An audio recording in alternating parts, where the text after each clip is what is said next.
Eat it up. Oh, clap it up, heat it up. That's how you start this. That's how you start it. Clap. Yeah, that's how you start this thing. Oh, man. Yo, guess what? What they do? Episode 29. 29. Yes, sir. Yo, we are almost on that 30 route. Almost. I don't know a basketball player that wore the number 29. I was trying to think hard, but I don't know. Yeah, I don't know either.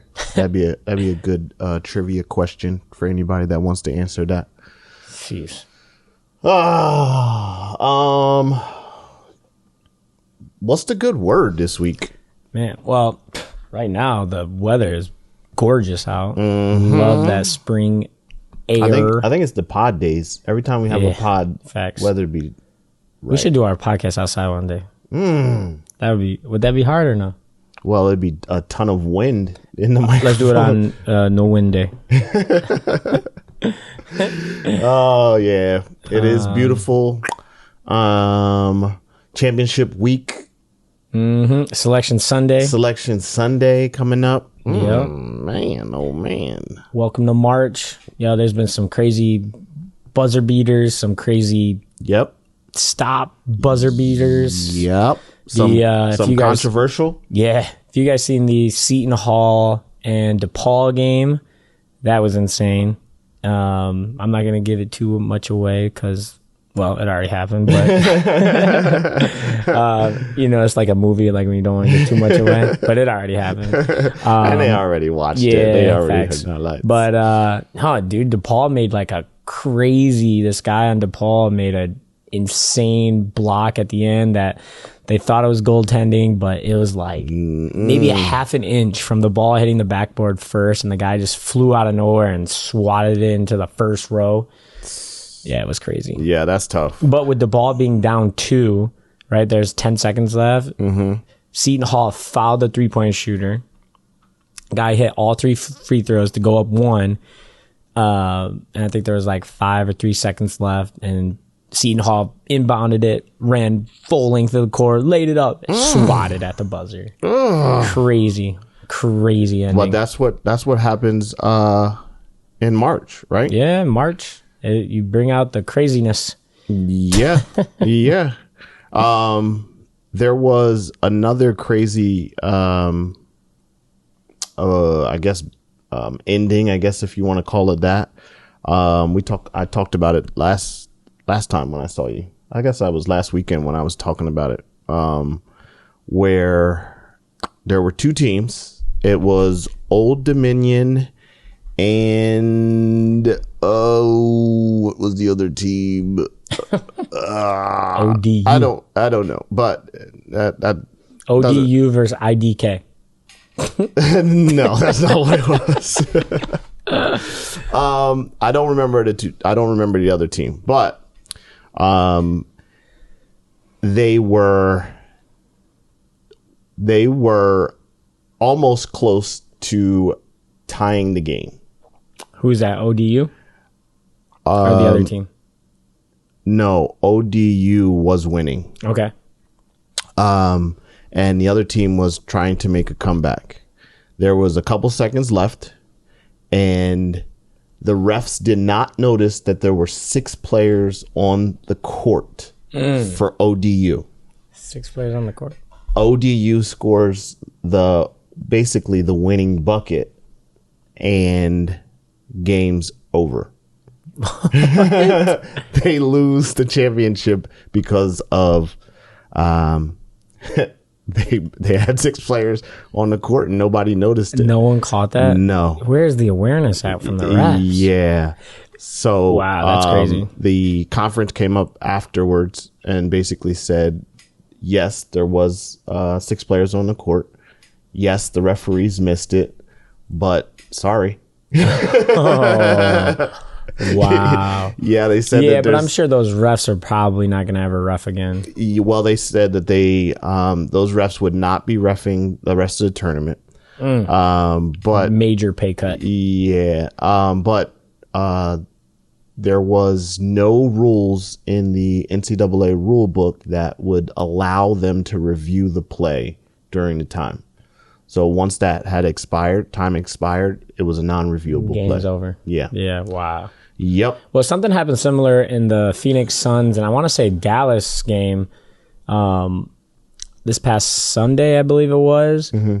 Dallas only had 4 players on the floor while they were shooting a free throw, maybe 3, but you have to have 5 players on the floor, and they actually got a technical and something else, and the Sun, and like you could see like Chris Paul on the bench like start counting, and nobody else picked up on it, and like they went ballistic. And I think the Suns pulled it out because of that just bonehead error. Yeah, but it's just like, I don't know, man. I never understood like how that happens. Yeah, I don't know. Like, how do you have 6 players? How do you have 3 players on the floor? Like, one as a coach, but also 2 the refs. Like, in a tournament game, like the difference, the swing was 4 points, right? So they're down by 2.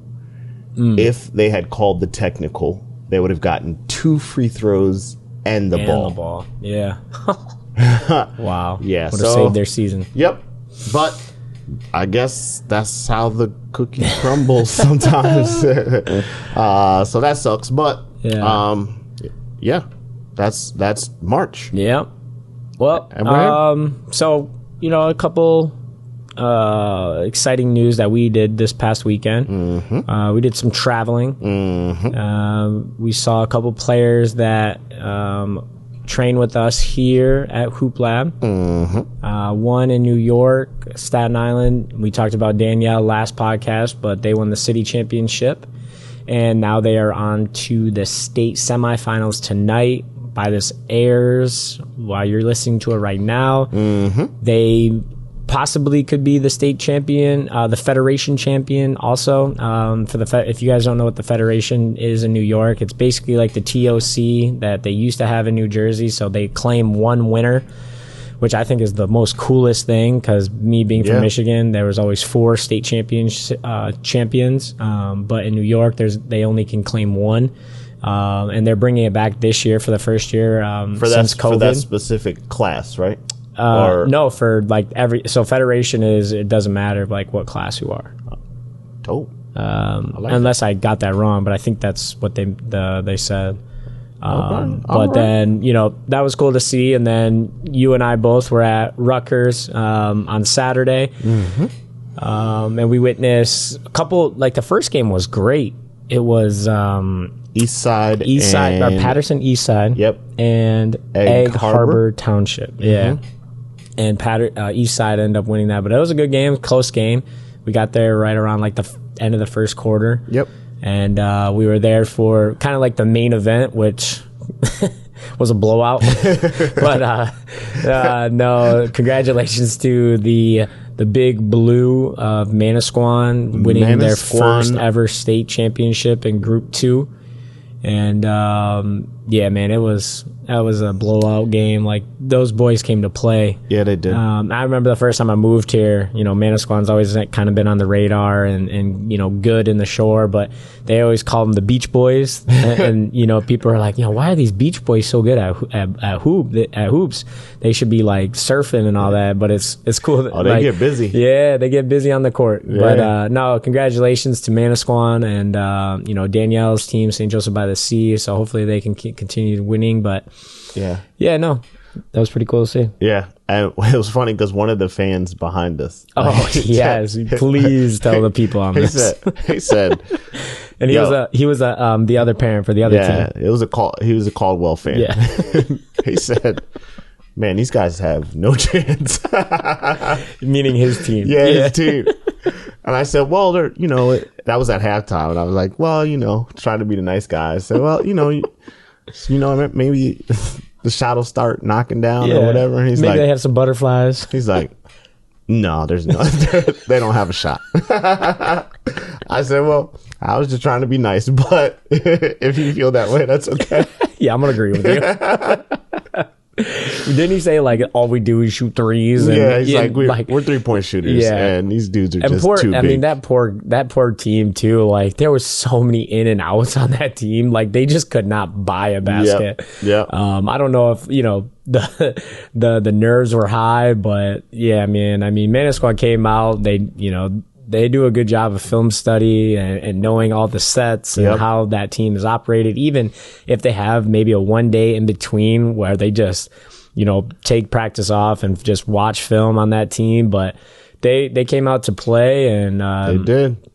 It was cool to see, and it was good for that little town. I know afterward there was like some promise that the coaches made to the players, if they win it all, they'll jump into the freezing ocean water and do their polar plunge. They did. Yeah. It was like 10, dude, it had to have been like, by the time they get home, like cold. 10, 11 o'clock at night. So you think like the ocean water is like, it was cold regardless. 20 degrees, in the teens. Yep. It was cold. No. It was cold. I remember you looked at me, you're like, you're going to go? I'm like, heck no. I'll pass. Yeah. I'd rather stay warm. I don't want to be on the beach on that weather, let alone in the water. Yeah. Heck yeah. No, but that's cool. Congratulations to them. Before we jump in, I wanted to, I guess a little PSA. One of the things I remember when we were maybe at, the last game, not the championship game for Manasquan, but the, I guess it would be the sectional championship. Yeah. Where we had to stand the entire game. Oh, no. Okay. No. So yeah, that was horrible. That was horrible.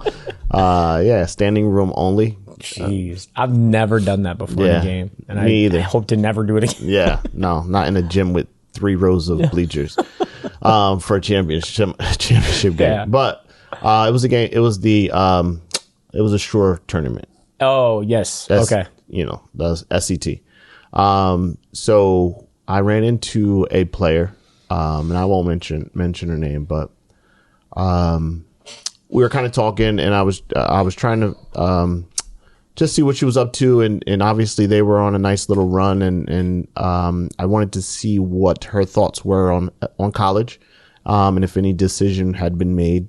And then she went ahead and told me what her decision was, but then she kind of justified it.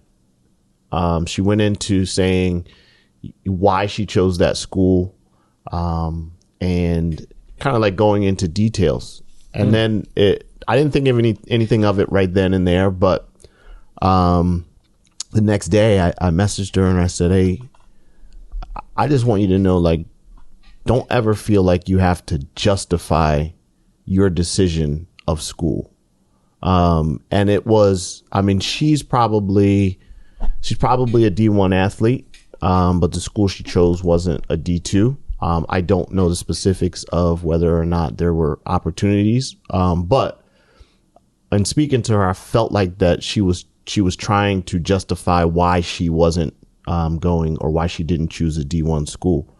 So my message to her and anybody out there is, don't ever feel like you have to justify or like clarify why you chose a specific school. Right.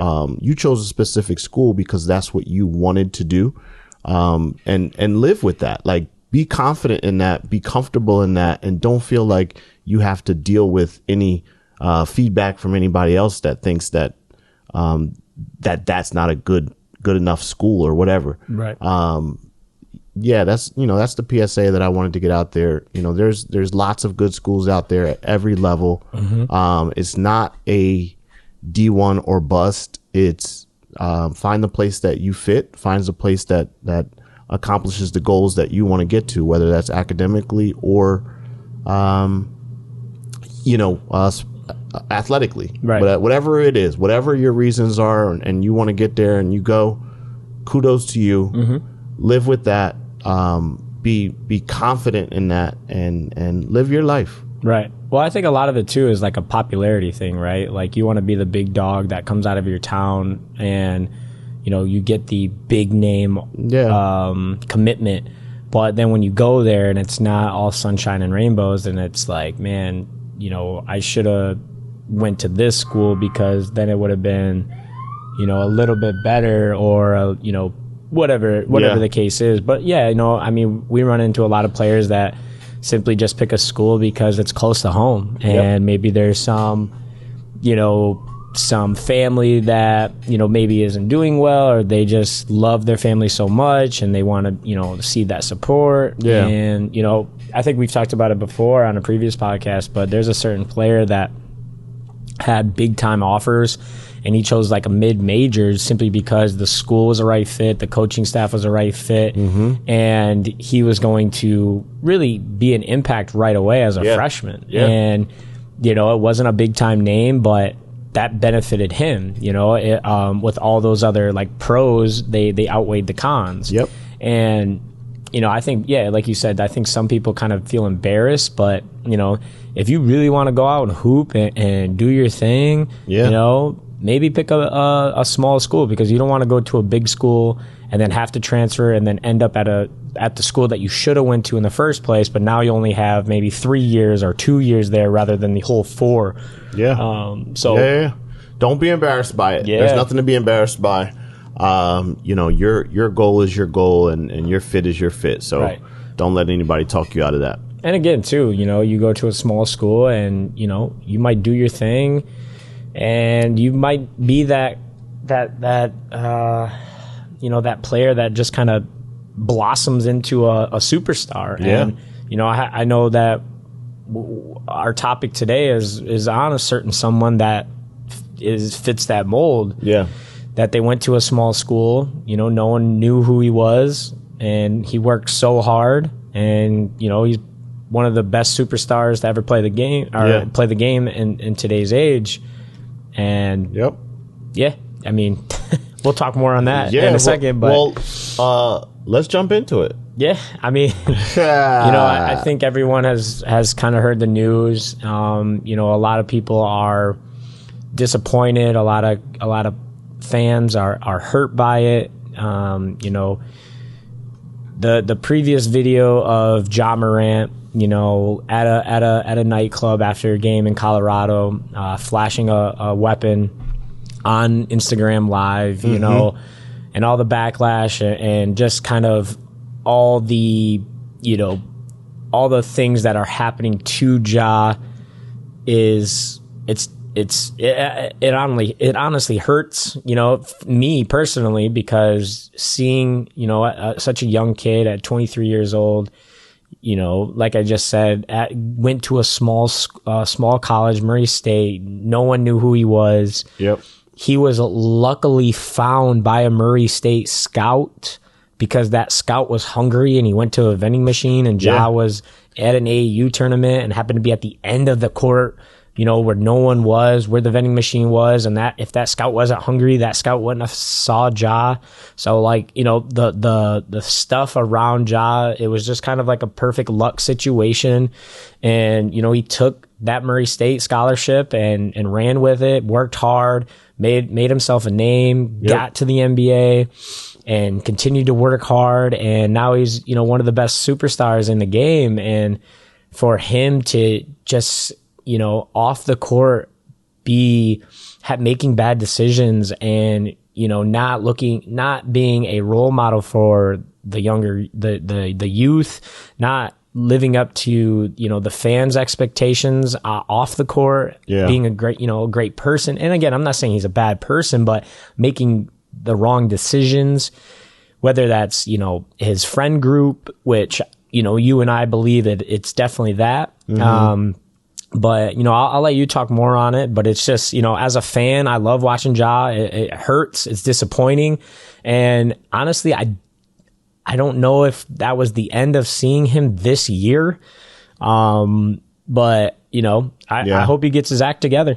I'm along, you know, I'm kind of with you there. It's, you know, Ja's one of the most exciting players that we have in the NBA right now. It seems like every time he plays, there's a highlight the next day. Right. So it's like when first like Derrick Rose kind of was in the league. Yeah. So to see somebody so young, who seems to be,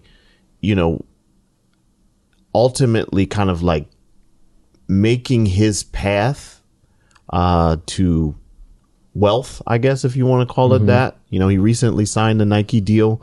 Got his own signature shoe.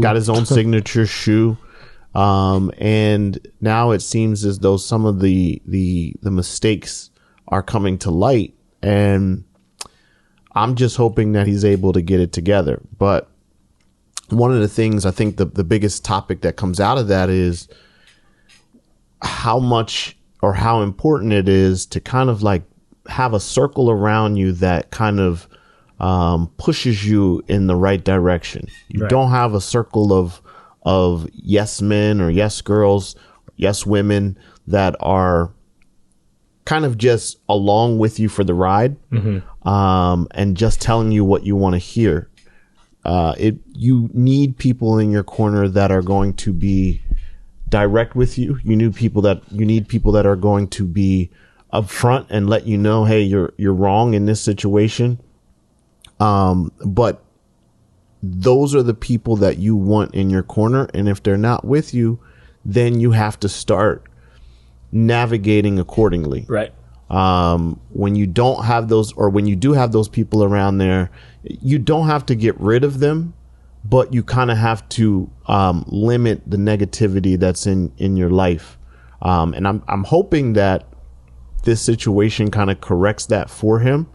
I'd like to think that, maybe he does have some good people in his corner, but I mean, after the incident at his house and after the Indiana Pacers, laser incident, it just seems like there's and even I think it's the wasn't there like a 17-year-old kid? That's the one at his house. Yeah, that was the one at his house. Okay.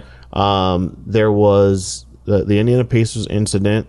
There was, I think that there was some, maybe some back and forth during the Shannon Sharp incident that may involve some of people when they were playing the Lakers. Yeah. Yep. And there was actually, I believe, I don't know if it's the same Indiana Pacers incident or not, but there's people in his circle that were actually banned from the arena, and that may stem from the Indiana Pacers incident. But all that to say is, we've got to be smart as players. We've got to be smart as people, and we've got to surround ourselves with people with like-minded goals, people with positive energy, people that are going to, keep us in check when we need to be. Right.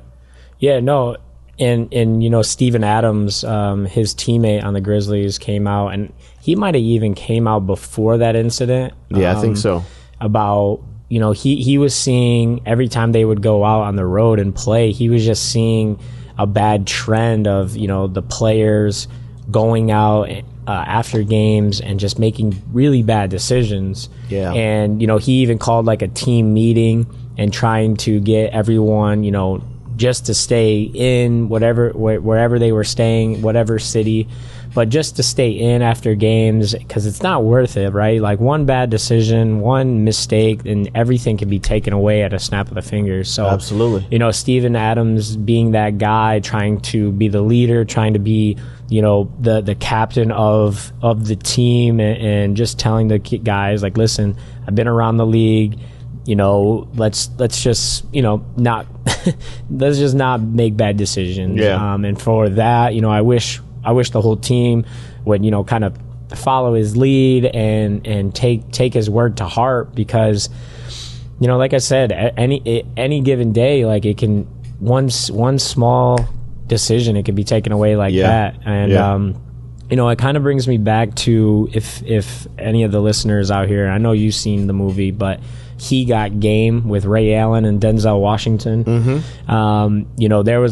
There's a small part in there that it goes. So Ray Allen plays Jesus Shuttlesworth, and he's a big time high school recruit. I think he's the number one player in the nation, and all these big schools want him, but with that notoriety comes people wanting stuff from you. Yeah. Right. And there's a scene where it flips to different people, and people are asking him for stuff, whether it's money, whether it's diapers for kids, whether it's like, you know, just wanting stuff from him because of who he is. Yeah. And, you know, if you fall victim into that, or you just feel like you have to please everybody, that's where you're helping them, but it's not helping you. Right. So you don't want to be caught in that situation. And me growing up, you know, my dad would always say, you know, if someone is big, rich, and famous, and like, there's going to be people that want things from you. And I never really understood that until I sat down and watched that movie, and I'm like, oh, okay, I understand.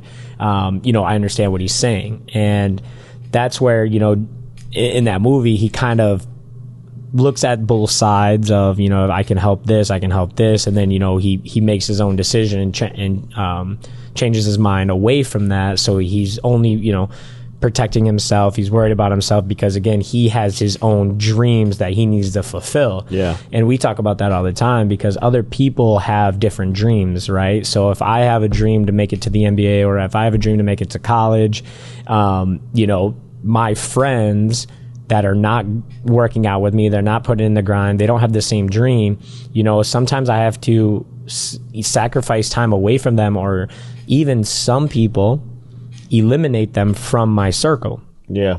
And, you know, it's tough. It is, you know, to make those decisions. But at the end of the day, if you think in long term, you're only going to, one, better off yourself, but two, you're going to make new friends and new relationships that have the same set of goals or the same dreams as you do. And that's where you guys are really going to bond, because you guys think alike, you act alike, you do the same things.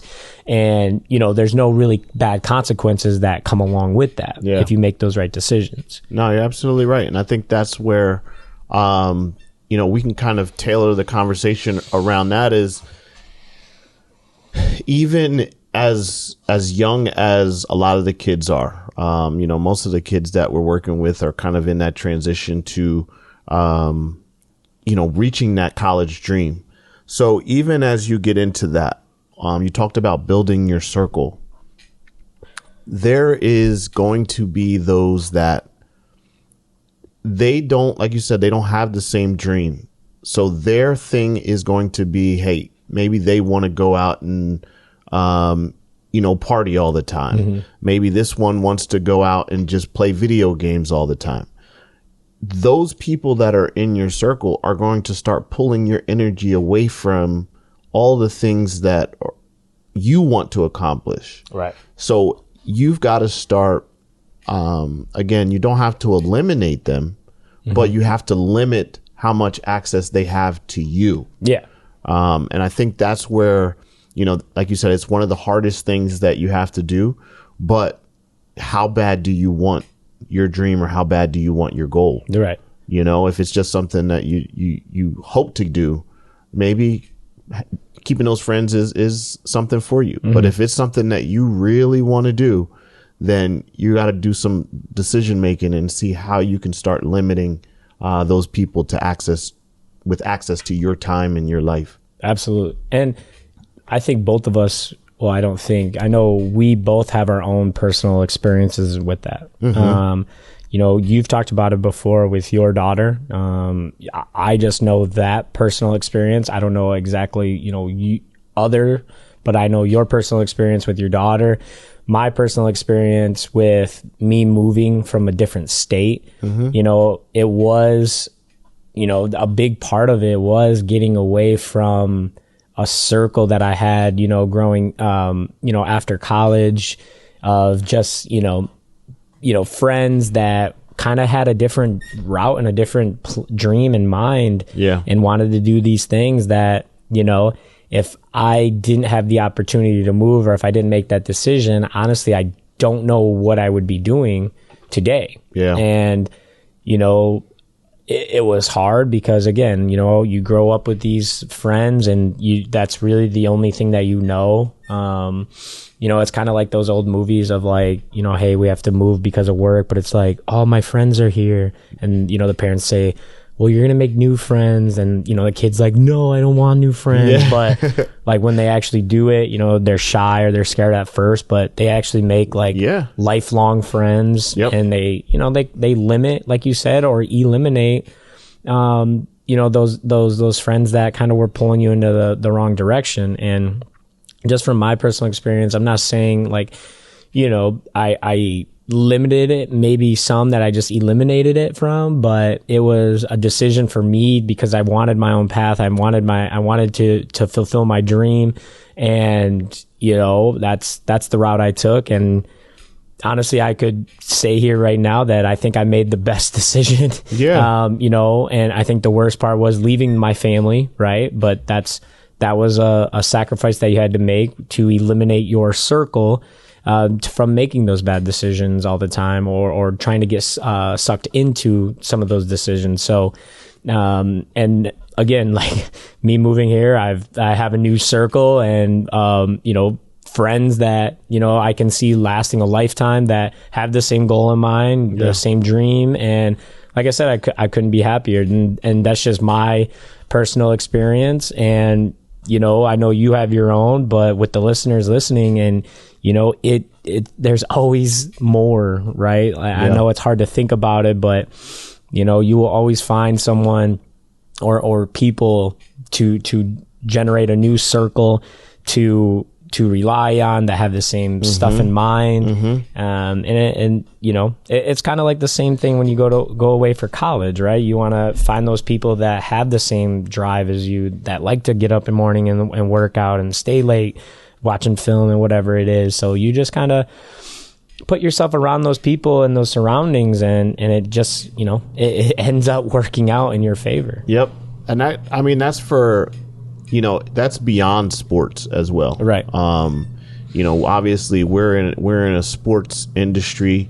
We're dealing with youth basketball players, but that same mentality goes for everything in life, whether it's, you wanting to, lose weight.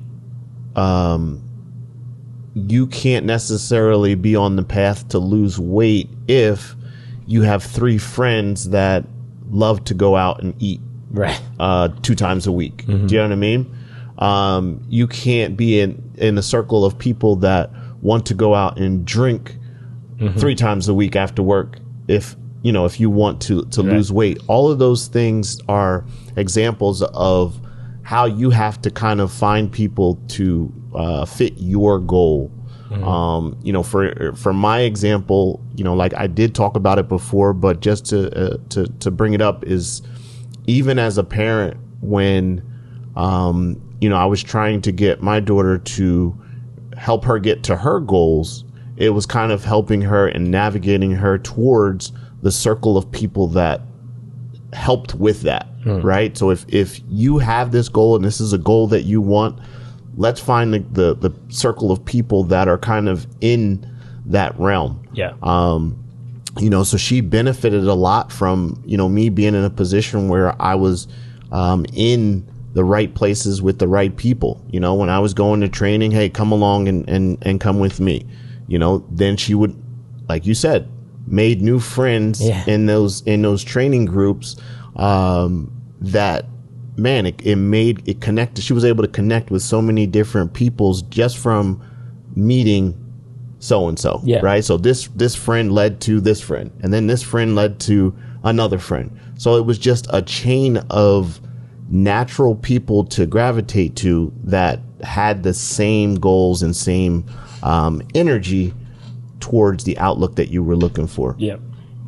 So, well, and two, I know we had a parent in here earlier, a couple weeks ago, and they were talking about how their kid was on a certain team, and they've been on this team for whenever they started, for however long, a couple years, and that particular player maybe wasn't getting the playing time that, that they had maybe in prior years, but that parent came to the realization that, I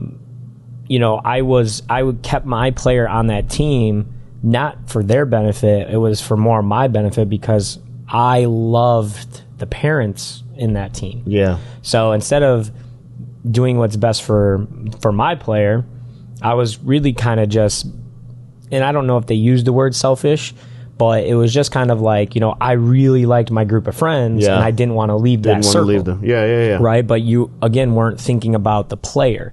So now it was, let's take this player off this team and put them on a new team where they're having fun, they're playing, they're individually getting better, and you sacrificed your group of friends that you've been with for a couple years. Now you're in this other system and you just make more friends, right? But at the end of the day, you're doing what's best for your child. And again, that's from like kind of just a parent outlook, but I know it's hard, it's hard to be around someone for so long and then not see them, on the weekends, whether it's tournaments or even just playing with a team. Yeah. And, it's at the end of the day, like we've been saying, you are always going to find new people that you can be relatable to and that you can find the same exact things that you want. And it's going to be scary in the beginning. No, like kind of like everything, right? You start a new job, it's going to be intimidating for a little bit. You get a new player training, it's, all this stuff is new, it's intimidating, but you stay with it, you have an open mind, you ask questions, it becomes that much easier. Yeah. And it's funny. I recently had a conversation with, it's not funny. Why do I don't know, but like that's kind of like the no. Yeah, it's kind of like the startup. No, it's not funny at all. Right. But I had a conversation with a parent, and she was, basically describing how, the situation that her child was in, was a difficult situation. It was draining the child's energy. There was a lot of stress that was built up on this child. There was a lot of negative things that came with being on this specific team. And they were just kind of asking my advice. And I said, one of the things that they said was, I don't really know what to do. And I said, I'm going to stop you there. And I'm going to tell you that you do know what to do. You know the answer. You know the answer and what you need to do. The problem is that if you have to leave that situation, you're going to have to restart. Right. And that restarting is uncomfortable. Yeah. And that is no different than what we're talking about when we go in and we start training these kids, is like, we have to be comfortable with the uncomfortable. We have to find our way. We have to find a way to get comfortable with the uncomfortable. So all in all, like I said, they know the answer. But it's just being able to get over that fear of restarting. But I can almost guarantee you, if you restart, everything is going to work out the way that it's supposed to. Yeah. And it might be even better. Absolutely. We see that a lot, especially when it comes to training here is, my child has been training in this program for so long. What does your training do different? How can it benefit my child? And they just don't know, and then they start and then they stay with it, and it's like, wow, they hit a whole new ceiling, or they hit a whole new level of confidence or skills, and they start playing differently, and you just start seeing them move differently and approach the game differently. And that's where it's like, you have to trust the process. You can't rush the process. And it's the same thing, like you said, restarting can be intimidating, but if you stay with it, you trust it, it will work out in your favor. Yep. Absolutely. Yeah. So, yeah, I mean, the moral of it, like, maybe take a step outside of your circle, see, you know, obviously if it's benefiting you. Do you remember what, I think it was Jalen Rose that said something this week, because he was kind of explaining how he was in that same, like that was him. Ja reminded him of him. But he said something that I'm trying to think. Well, I know. I'm trying to remember. He said something about like there's 4 people that come into your life or something along those lines. Oh, I don't think I've seen this one. I gotta look it and see, but he said something about it's either 4 or 3. And he said, there's a person that adds to your life. There's a person that subtracts for your life. And there's a person that divides your life. But as he was saying that, it kind of led me to everything that we're talking about is like, you've got to start evaluating the people that are in your circle and see what they bring to your life. Are they adding to everything that you're doing? Are they subtracting from what you're doing? Or are they just simply dividing everything that you're out to do? And I know, taking it a step further, I know someone that actually, they're kind of, I guess, geeky, if you want to call it that. But they actually put a spreadsheet together and they basically just labeled or numbered their circle from 1 to 5.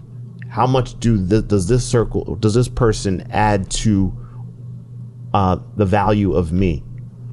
And they went through and just kind of gave everybody a number and slowly but surely started to maneuver accordingly, whether that was spending more time with person A or spending less time with person B. Yeah.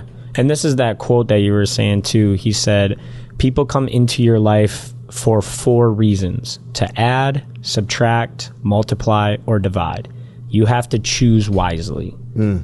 And, you know, that's one thing, like, you know, Jalen, you know, as I'm reading this article right now, you know, he has, you know, what Jalen said, Ja has so much to lose. Yeah.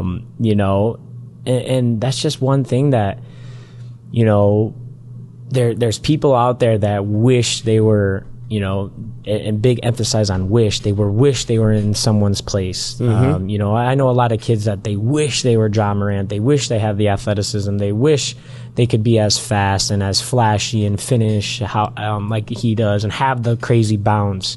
But when you just, you know, you make those poor decisions and you go on what your friends are doing. Yeah. You know, you hurt a lot of people. You know, I know someone was talking about that earlier, and I was too young for the Allen Iverson era, but I don't know. Maybe you could talk about that. But you know, I think Allen had the same thing with his group of friends, and if I'm not mistaken, it kind of like it hurt him financially a lot. Yeah. Because he was taking care of everybody.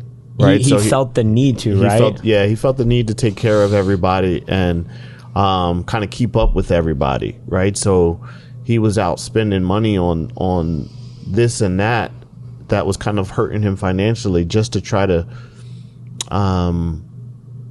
you know, be that guy. And that's one of the things that you don't have to be. You just have to be comfortable with yourself. But that's the thing about Ja's situation is, like, you know, I'm sure that there's so many people that are depending on him, that are closer than his circle. Like, for example, I'm sure does his dad need him to play? I'm sure his dad can, you know, go to work or whatever, but his dad is depending on him to be successful. You know, his family is just depending on him. I think he has a younger sister. And he has a daughter. Yeah. All of those people are depending on him to be successful. And there's people that are going to mess up that opportunity for you, you know? And like you said, he has so much to lose but also so much to gain. Yeah. And it's just a matter of which way do you want to go?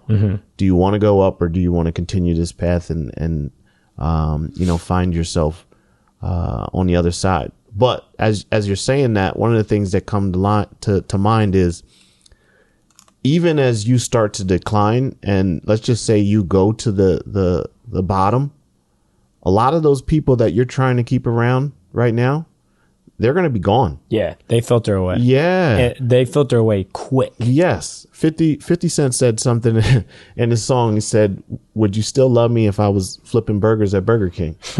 You know, and that's just the idea of, hey, yes, there's going to be people that are surrounding you and loving you and just enjoying you because of your status and where you are.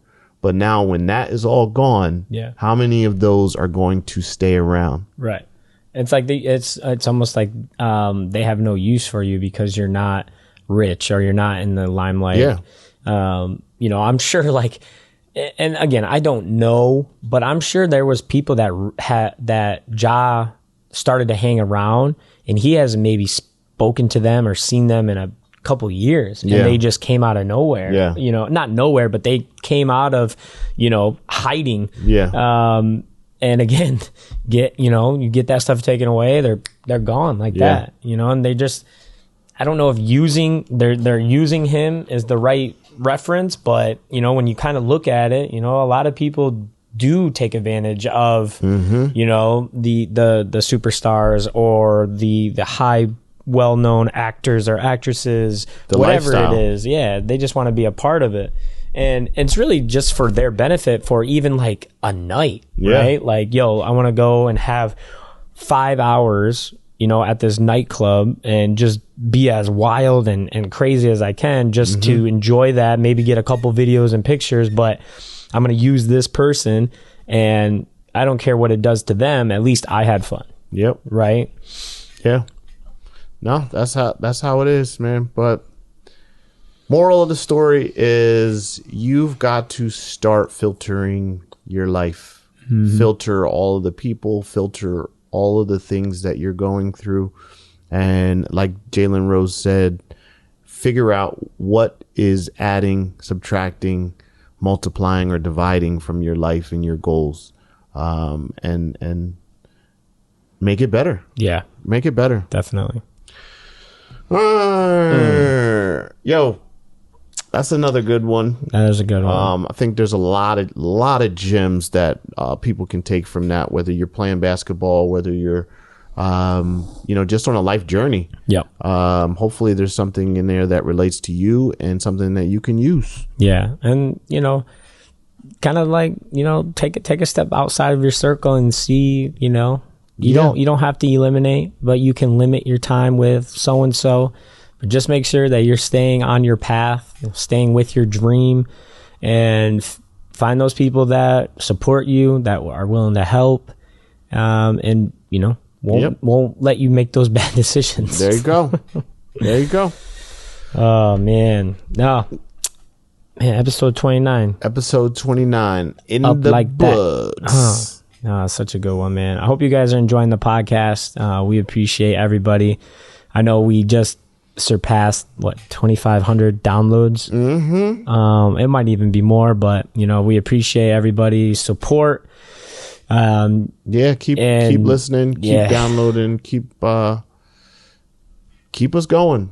Yeah, we're doing it for you. Make sure that you guys are getting the information that you need. I know in the past weeks or so, we've had a lot of people come in and just say, hey, you know, I listened to this and I was able to relate to this, and you know, I've changed what I was doing because of this. So it's impacting. It's impactful. So we definitely appreciate that. We don't take it for granted. And hopefully we continue to do that. Yeah.